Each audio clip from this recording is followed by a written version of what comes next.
afternoon. First of all, I'd just like to send out the condolences from the Joplin Schools and the Joplin School Board of Education to Auditor Schweight's family and his staff. We'd like to thank the auditors for coming through and going through our areas in Joplin Schools, and I want to give a big thank you to our financial department here at Joplin Schools. They serve on the very end. They've report where we can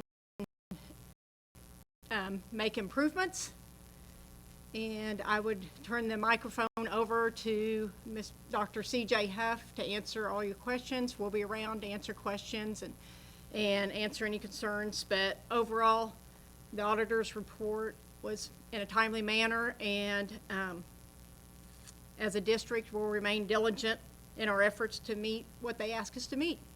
Thank you. All right. Well, I appreciate you all coming today. Pleased to report that the audit report is complete. We have those in hand. Those are now on our district website, and if it's not already, it'll be up on the state auditor's website very soon. I think that where I'd like to begin is just give a little historical background. When we started this process, we were informed, I believe it was early last summer, that the audit was going to be coming. We worked with the state auditor's office at that time because, as you'll recall, prior to the public petition that was going to be happening as it relates to the audit, we'd already had conversations with the state auditor's office about the possibility of them coming in and doing that audit. So we had conversations with the state auditor's office. He agreed to come down and do that work at the state's expense as opposed to the local school district's expense, which saved the school district about $100,000, and we very much appreciated Auditor Schweight's willingness to do that. The audit team showed up at the end of July, and we're on site almost to Christmas of this year, and they worked very hard to get the information they needed, and our local at the district level, our finance team worked very hard with district staff to get all the information they needed so that they can conduct the audit in a timely manner.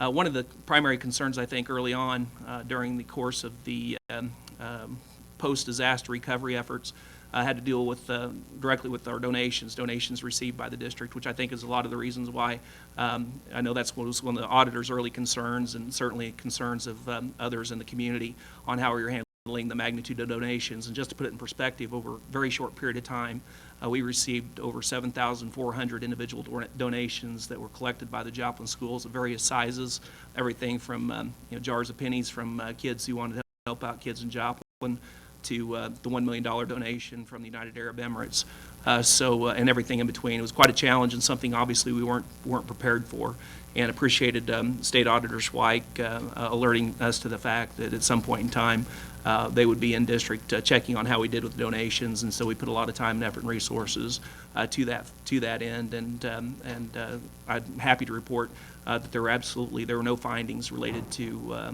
donations in the Joplin schools, any concerns about donations in the Joplin schools. So very pleased with the hard work of the finance department, community development department, and all those that were responsible for collecting donations to make that possible. With that said, though, it's without question we have some areas that we need to improve upon.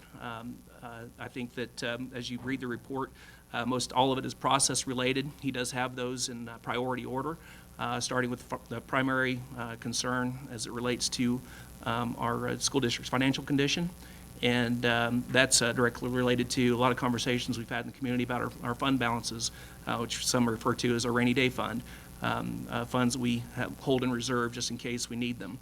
We certainly had our rainy day on May 22nd, 2011.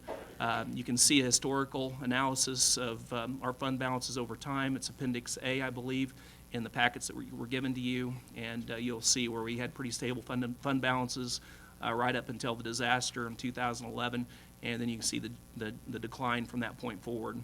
I also would like to note that the audit team was very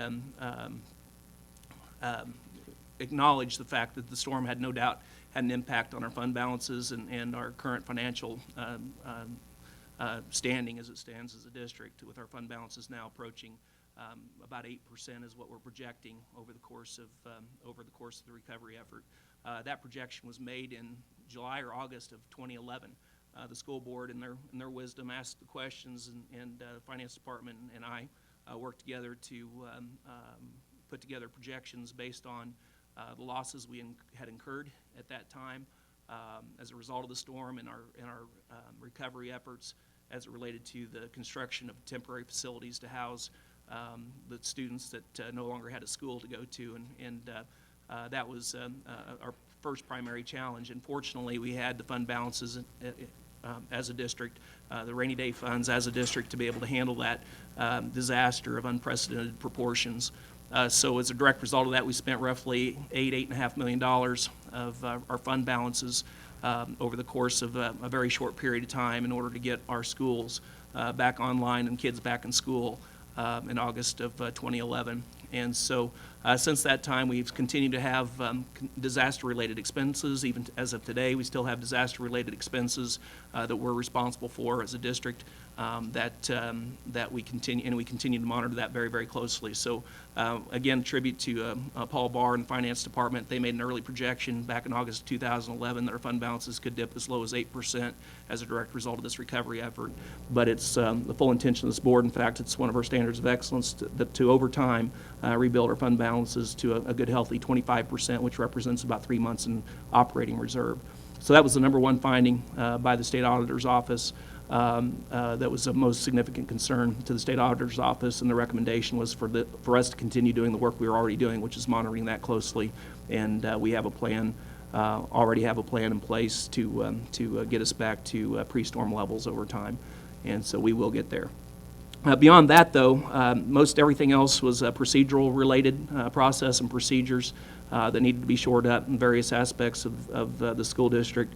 How we manage funds in the school stores, for example, the coffee shop at the high school, specifically the Eagle store, and how we handle those is one area we needed to work on. There were other areas related to contracts. You guys can get into that and take a look at that information. But again, I am pleased to report that the district as a whole has done very well, proud of the people that we have in place, and there were no findings of significance that would indicate that this district has been irresponsible in any way. And so I'm really proud of the work that's gone on, and pleased to take advantage of the opportunity of this outside look into our school district in ways that we can improve processes and procedures and move forward collectively as a district to get those audit findings, resolved within the next 90 days. So that's my short spiel. Is there any questions that any of you might have at this time? Yes, sir, Joe. One thing that the report mentioned was that the district hired personnel for positions which they didn't have the minimum requirements. How many personnel was this, and will there be any mention of why they were hired despite not having the qualifications? I think that one of the things that we did, and those positions were hired in July of 2011, and the individuals that were hired, we were able to make adjustments based on, because number one, we look at the quality of the individual and do they have the skill sets. And sometimes people are hired, for positions that we feel strongly they have the ability to learn what they need to learn so that they can do the jobs at even a higher level. And so that's basically what we did in those cases, is that when we found somebody that we knew that was going to do a great job in that particular area, we provided them the training. They got the skill sets they need now to perform those jobs, and we just changed some duties around so that it fit best for the work that needed to be done at that time.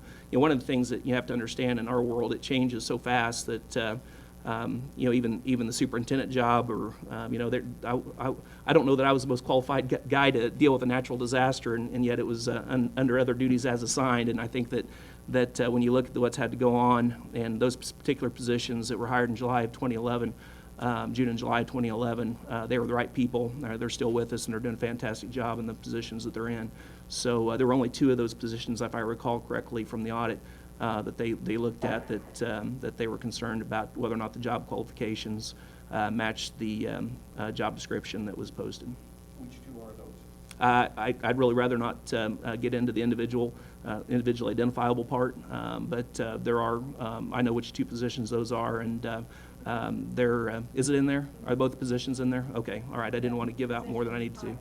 Position titles? Okay. And I'm trying to, and folks, we just got the audit report, the final audit report, about 30 minutes before you guys showed up, so we're still, there's a lot of paper a lot of stuff in there to dig through.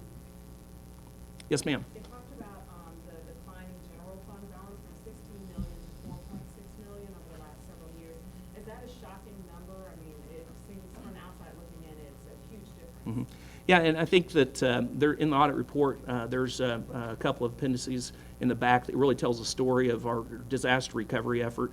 As I said earlier, the vast majority of the loss in fund balance is a direct result of our disaster response. When they talk about general reserves, fund balances, they can talk about in the same context as you would a savings account, a rainy day fund.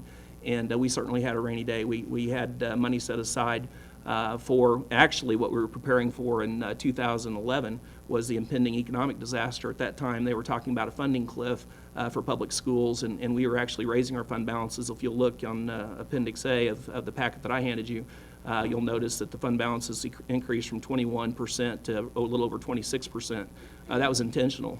We very strategically planned for that, trying to build up our fund balances a little bit in order to take on the challenge of the pending economic disaster that had been forecast and the funding cliff that the feds and the state were telling us was coming our way in terms of revenue coming into the district.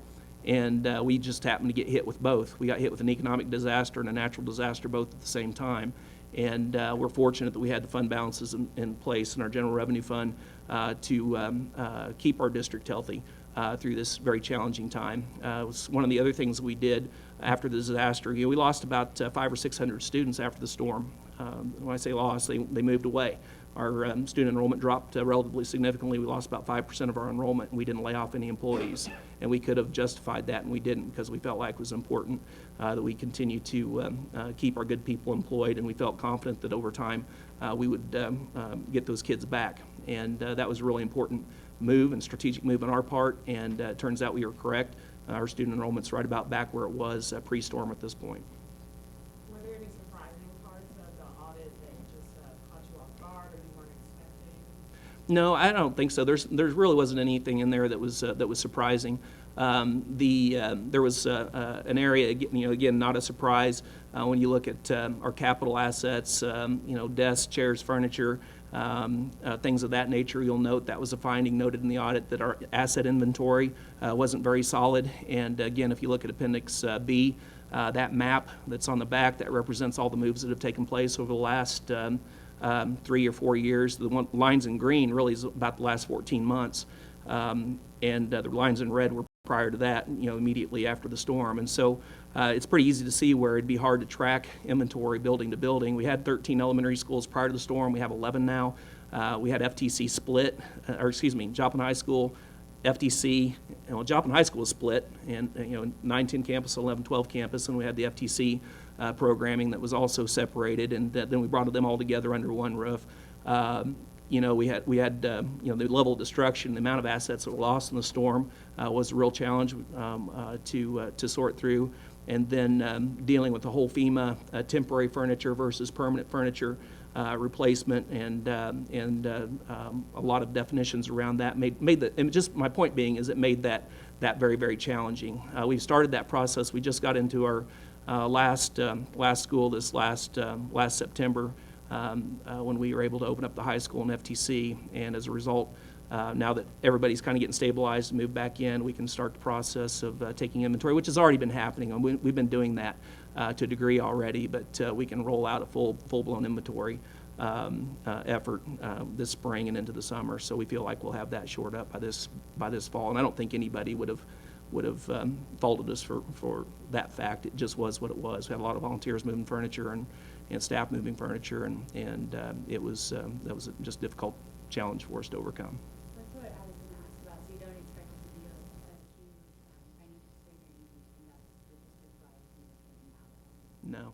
And one of the other challenges we had too at the time was we just implemented a new software system for inventory tracking purposes, and we never got a chance to really get that in play simply because it happened about the same time as the storm. There were a number of things, and not everything on the list are storm-related. There's how we track cash for ball games. People come in, you'll come to a table, there'll be two people sitting there, you give them cash to get in, and they give you change back, and you go into the game. Auditor's recommendation is to issue tickets, hand tickets like you would go to a college game or professional game, and that way you can account for cash brought in based on the number of tickets you actually sold. So it's just those are the types of process things that we were looking at. Again, not a surprise when I saw it. Yeah, maybe we could do that, but again, it's just a question of how we want to do that going forward, and look forward to the state auditor coming back again and the auditor's office coming back again in 90 days to see how we've done in shoring things up. We still have some things to figure out related to that, but I am pleased to report there are a number of things that were identified in the audit that we've already taken care of and addressed, and a few others that we're going to still have to figure out a little bit. Yes, sir. So there's no part of the report that states that there was misappropriation of funds, there's no question in anybody's mind that anything was done illegally by the district, there was nothing done under the table or any of those things. And in saying that, have you ever seen or has the auditors ever mentioned to you of a completely clean audit coming back? Do you know of any? We were actually looking at some of those this morning because we were, just like everybody, we were looking for a grade, just like kids that are waiting to get their tests back. And we received a grade of fair on a scale of that starts out with excellent, which is basically no findings, good, fair, and then poor. And as far as your first point related to findings of fraud or anything of that nature, there were none noted in the report, and no concerns brought to us. With that said, though, we've got some processes we need to shore up to make sure that that's tight. We're blessed. We've got some amazingly good people out in the buildings that take care of our finances and making sure that everything's done on the up and up. And so I had no concerns going into this whole process that we'd have any issues like that.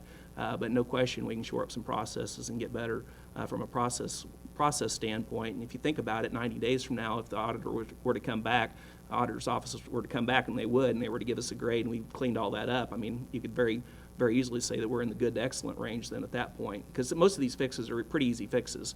Not concerned about getting those items done over the next 90 days. And as I said, most of them we've already finished and have done already. And one of those that has to be within the next 90 days is the process for the contract bids. You already kind of have an idea of how where that falls in how it's going to We have a policy committee, a board policy committee, and they'll be taking a look at that. There's several policy updates that need to be made.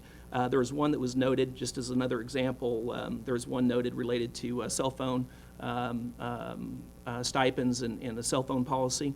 And we have a number of individuals in the district, I for one, there are many others that are required to have a cell phone to do their jobs effectively. We've got to be able to communicate. It's for emergency communication and otherwise. And we had a policy that we were working on prior to the tornado, and it was almost finished, and the tornado hit, and then so many things just went to the back burner. So I guess, one of the things I really appreciate about this is we continue to work on righting the ship, so to speak, of the school district, and try to get things back in order. What this audit's really done for us is provided us a great deal of clarity in our finance department as a district in terms of our policies and procedures and shoring up areas that need to be shored up in. And so really, in a lot of ways, appreciate the auditors' hard work on this. We had 3 to 4 auditors on site, well over 2,000 hours of time spent in this district digging through records, asking questions, interviewing people, and the end result of that hard work is what you have in front of you. And there's nothing in that report that I'm ashamed of or embarrassed of. It's just they're just things that need to be fixed, and this is our opportunity to fix it and get better as a district, which excites me. Yes, sir. So the school district recently, kids have to be in school, 90% of the time? 90/90? Yeah. 90, right, exactly. So there's been more of a highlight on attendance, and in the report it says district officials do not review changes made to any attendance records. And then you say on item 7 that they will complete ongoing training and evaluation. Describe to me what that looks like. What does that do for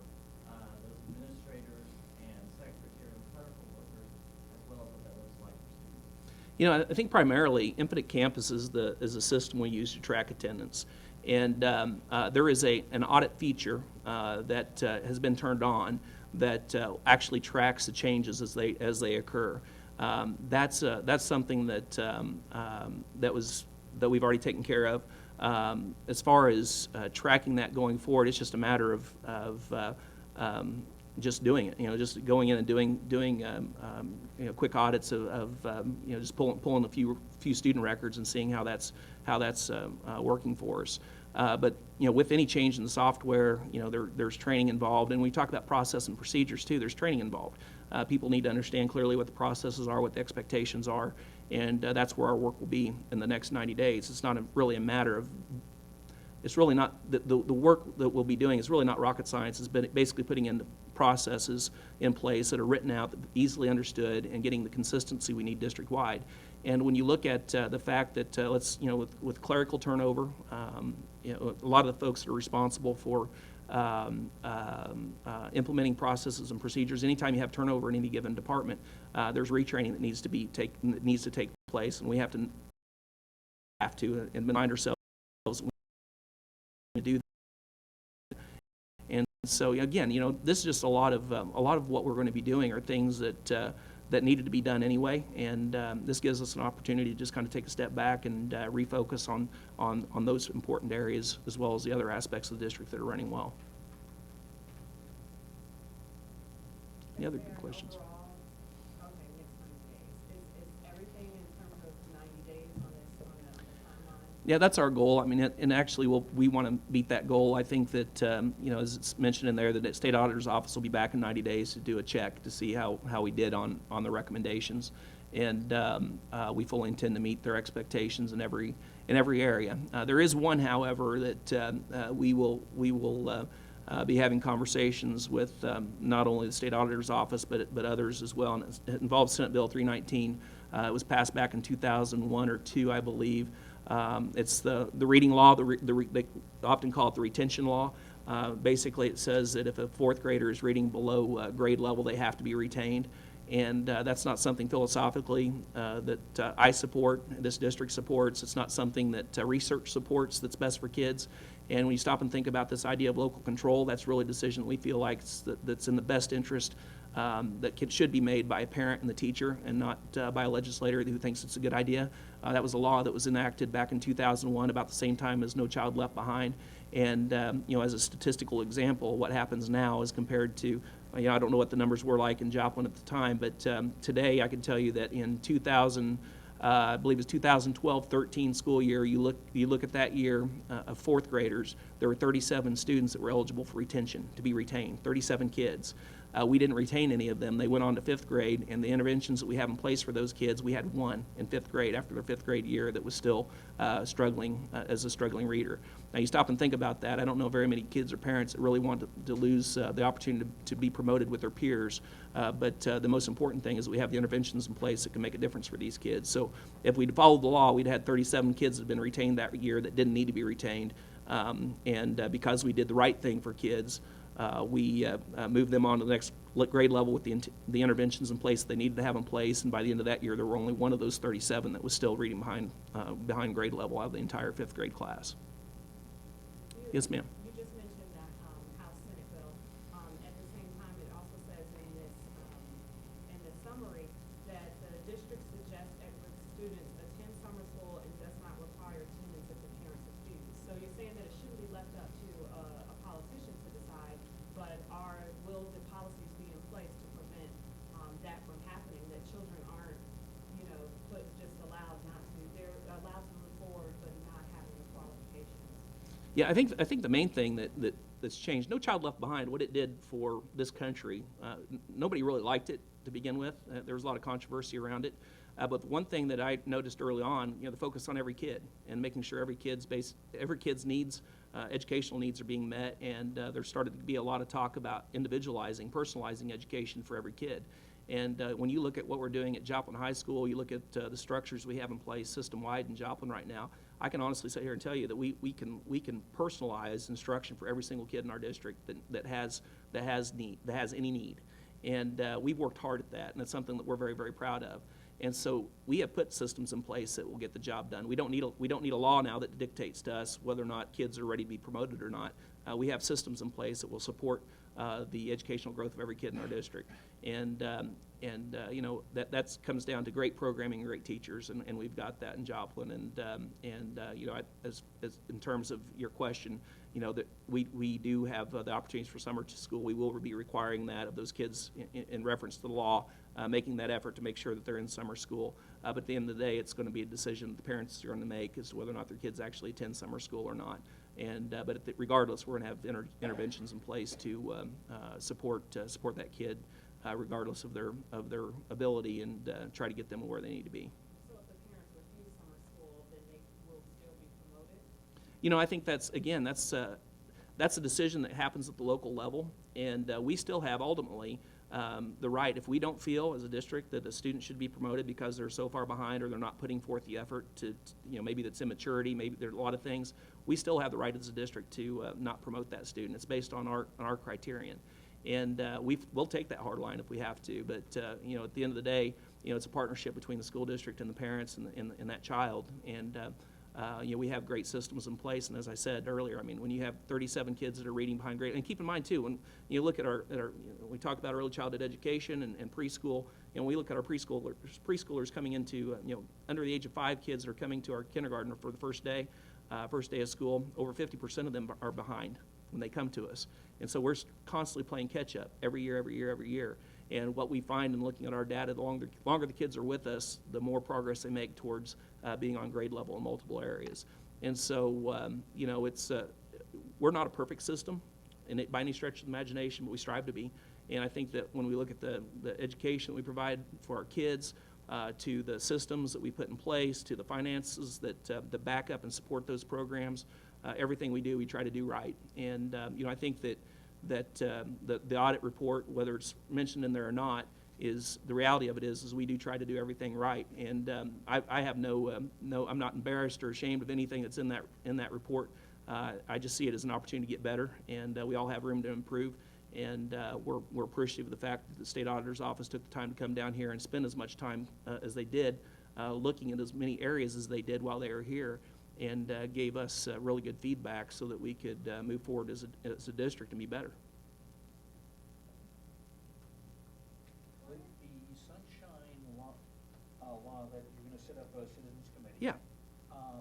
Isn't that something that the school board could handle on its own rather than have a committee set up? You know, I think that we've talked about that, and I think for us, I think community input's always good. And one of the things that we hope to have come out of that is a better understanding of what the sunshine law means and what should or shouldn't be disclosed following a board meeting. And you know, I think that part of that understanding, we need to have some citizen input, lay people that can come in and say, hey, you know, here are our thoughts and concerns, and we can share with them what our thoughts and concerns are, and come up with a meaningful system that provides media as well as our patrons the information they need when they need it, and yet not put our district in a situation where we can legally be held liable for putting out information that we shouldn't be putting out. So there's some understanding that has to take place there, and we feel like putting together a citizens committee to sit down with us and have a conversation about sunshine law in closed session, specific to closed session, what that looks like, is probably the best way to go with that. Somebody else had one, I think. Yes, ma'am. What are some of the most significant steps that the district will take immediately or has already taken to start addressing some of these Well, if we start with the first one, I won't go through all of them, but the finding related to fund balances, that's something that's been on our radar since 2011. I think that when you look at the chart in the back of the book, we were very deliberate in getting our fund balances to a point in face of the economic disaster that was looming ahead, that shows a due diligence on our part. We can control that. The thing we can't control is when a tornado comes rolling through your town and you have decisions that have to be made that impact over 3,000 kids. And you know, we can't forget we had 9 buildings that were damaged, 6 of them were destroyed, and we had to make some really tough decisions fast in order to get our kids back into high-quality temporary facilities so that they could have school. And it wouldn't have mattered if we'd had school on August 17th or December 17th of 2012. that would have still had to happen. We still would have had to expend funds to make that come together. We just did it very, very quickly. And so when we look at that work alone, as far as fund balances are concerned, it's something we continue to watch. We have a plan in place. We see ourselves bottoming out in FY16, which would be the end of next fiscal year, June 30 of 2016. And that should be the low point for us, and we're still projecting that it's going to be 8%, hopefully better than that. So that's our plan with that right now. As far as moving forward in other areas, I think that there's always, again, opportunities to improve. We have, an example. I think you may have, if you haven't read already, like the Yukons. There was a question about the Suburbans that we have 2 Suburbans that we use for trips for some of our smaller groups. So our tennis team, our speech and debate team, if they have someplace they need to go, and the dollars savings associated with having those Suburbans as opposed to sending a school bus, sending with a driver that we're having to pay as well as a school bus, and the costs associated with that, there's a vast difference. It's much, much cheaper to run Suburbans than it is to run the others. But you'll notice there was an issue with how we logged the miles. When you see that, one of those that's an area that's easy to shore up. Those are all checked out through the transportation department, and we've already got that issue resolved. The question is about the mileage that was missing. I think it was 9,000 some odd miles. Well, last week, David Pettit, our transportation director, found the calendar that he used to record that information on from 2012, and he's in the process of going through that record and balancing that with the trips that were taken there to get that mileage shored up. So, it's just little stuff like that. I'm trying to think, Paul, can you help me out? What are some other areas that we're working on currently? Put you on the spot. Transportation, there's Transportation, a fuel cards that we had some like Phillips 66 credit cards to buy gas for some of the vehicles that we travel with, and I believe Transportation Department was reconciling several of those cards, but a couple that were with old superintendent cars here that administrators or teachers use for PD were not reconciled. So again, kind of like the mileage, we've closed that back into the Transportation Department for them to reconcile all the credit cards for all gas purchase, that sort of thing. School stores, that's another example. We'll be working with the staff that is responsible for that and getting those procedures in place. See, the Sunshine Law, one of them was just having a log. Just when somebody calls in and says, we're going to do a Sunshine Law request, they give a Sunshine Law request form that we actually log that, and when we got it and when, what was given to them and when it was given back to them, just so that if somebody came in and say, can I see, are you guys complying with Sunshine Law, we can give them an actual log that says here are the requests that have come in and this is how we handled them, and just having a document that shows that. Again, that's just more of a process thing than anything else. We talked about capital assets. Again, that one will get reconciled in the very near future. We'll be sending out inventory sheets to all our principals, all our buildings, and we'll start collecting that information and get those items entered into our system. I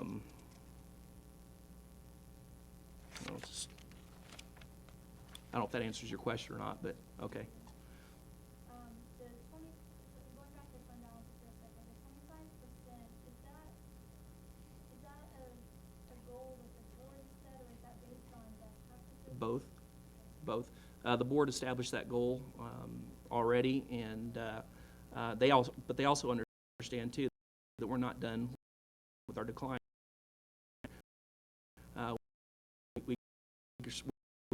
I think it would have been a travesty. It'd be hard for me to stand in front of you guys today and not have kids in school and not spend our rainy day fund, spend our fund balances. And that was an important thing to have it in place prior to the storm. I'm going to go back to about 2006 or 7, and you can do the research on this. There was a legislative push in the state of Missouri for school districts to reduce their fund balances to below 10% or below. Okay, we're sitting at 10.64% at the end of this last June 30, and the push was that schools shouldn't be a bank. Quite frankly, I think we're a poster child for why fund balances are important. we had 25% in reserve, which represents 3 months of operating expenditures for this district. And that's important. And it's important to me, it's important to our school board, it's important to our finance department that we get there. And but our primary importance right now is continue the recovery effort like we have been. We've still got a little bit of ways, we've still got a ways to go yet, and we're still expending fund balances to offset costs associated with the disaster. You know, our 15%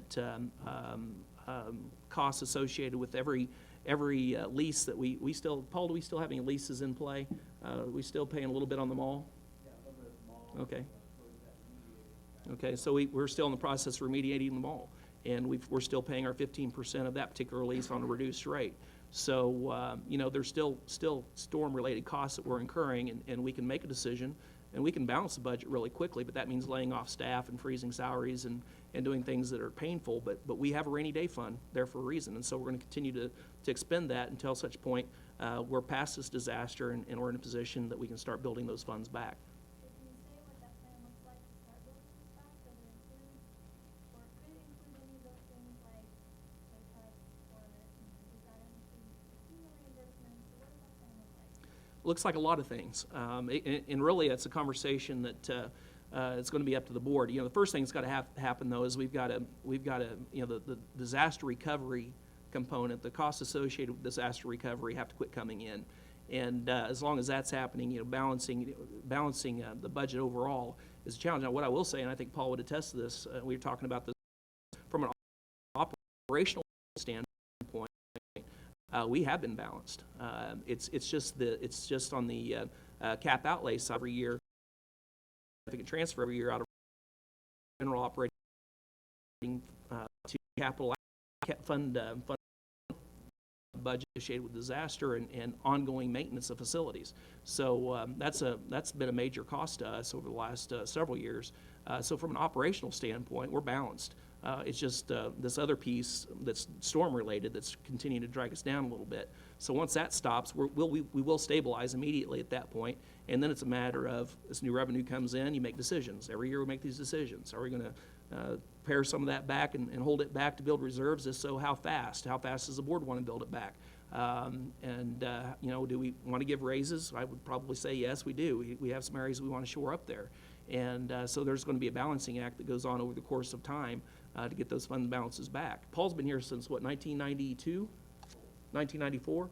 And Paul's had this experience before building fund balances back, and it took time to get to where we were pre-tornado.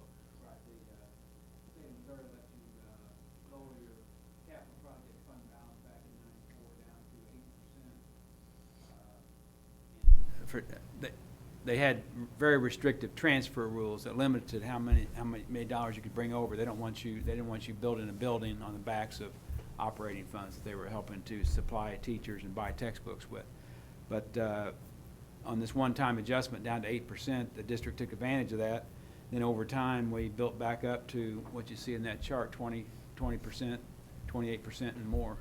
So we've been down to 8% before, and we've built back before, and we see ourselves doing that again.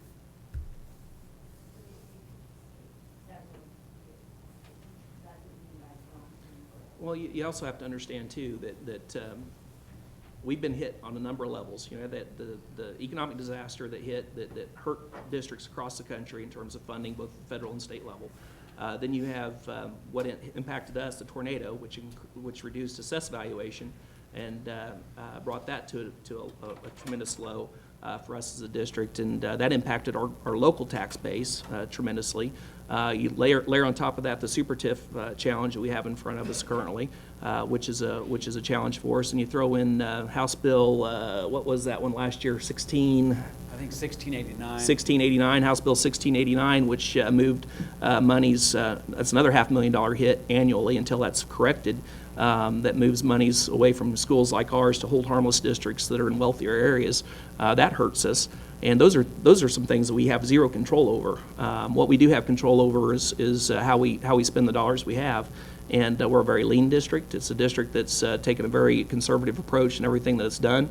And had we not been conservative going into this disaster and post-disaster, we wouldn't be here having a conversation about 10.64% fund balance. We'd be talking about a financially distressed school district, and we're not. So we're in a good, healthy position right now to move forward, but there's still a few unknowns. A lot of what's going to happen to us is going to be dependent upon what happens at the state level on a funding formula that's not fully funded, that should have been funded already fully, as well as other economic pressures and political pressures that are put on the school district, not just us, but everybody. We just have this added layer of challenge as it relates to this disaster recovery effort. So overall, for those people that you signed the petition last summer, you're concerned about spending the influx of donations, you're confident that, these findings show that you don't need to be concerned about that. As it applied to donations, and we received either through the Joplin Schools or Joplin Schools Foundation a little over $8 million in donations, and those represented 7,400 roughly individual donations, and we handled those internally, and there were no findings.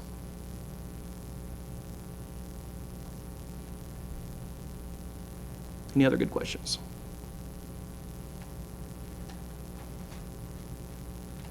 Okay. Well, I appreciate your time, and if you've got any other questions afterwards, don't hesitate to give me a call. Thank you.